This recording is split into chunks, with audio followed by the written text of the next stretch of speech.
C'est la réplique exacte d'un vaisseau de premier rang de Louis XIV, le Jean Bart, du nom d'un célèbre corsaire du roi. Un pari fou auquel s'est attelé l'ingénieur passionné d'histoire Christian Cardin. À Gravelines, près de Dunkerque, le chantier dure depuis plus de 20 ans et pourrait ne s'achever qu'en 2030. On est loin des conditions de fabrication à l'époque du Roi Soleil.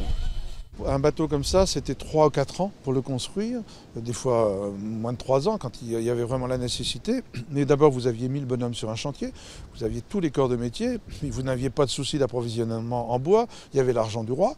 Et puis, quand on avait besoin de prendre un chêne de telle dimension, de telle forme, hors norme, la plupart, eh bien, on ne se posait pas la question de savoir s'il était classé, protégé. 3600 chênes au moins seront nécessaires pour cette cathédrale des mers de 57 mètres de long et 12 de haut. Une forge a été installée sur le site. La mission des bénévoles comme Claude Vasseur, chaudronnier de métier, confectionnait environ 40 000 clous de toute taille, à raison d'une dizaine par jour, un travail de titan. Quand on remet une varangue en place, on est content de voir que ces clous qui rentrent dedans, encore, bon, ils sont bien rentrés, on a bien travaillé, mais on a tâtonné quand même pendant des mois pour avoir une tête qui correspondait bien dans le milieu, parce que plus ou moins, si on tape un peu de travers, la tête part sur le côté et ça va vite.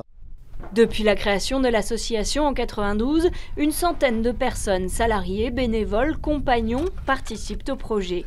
Il n'est financé que par le mécénat. Et Christian Cardin a pensé à tout, depuis la vocation sociale avec le chantier d'insertion. Le Jean Bart doit devenir à terme une attraction touristique. Il imagine déjà ici, sur un plan d'eau, la reconstitution en son et lumière de belles batailles historiques.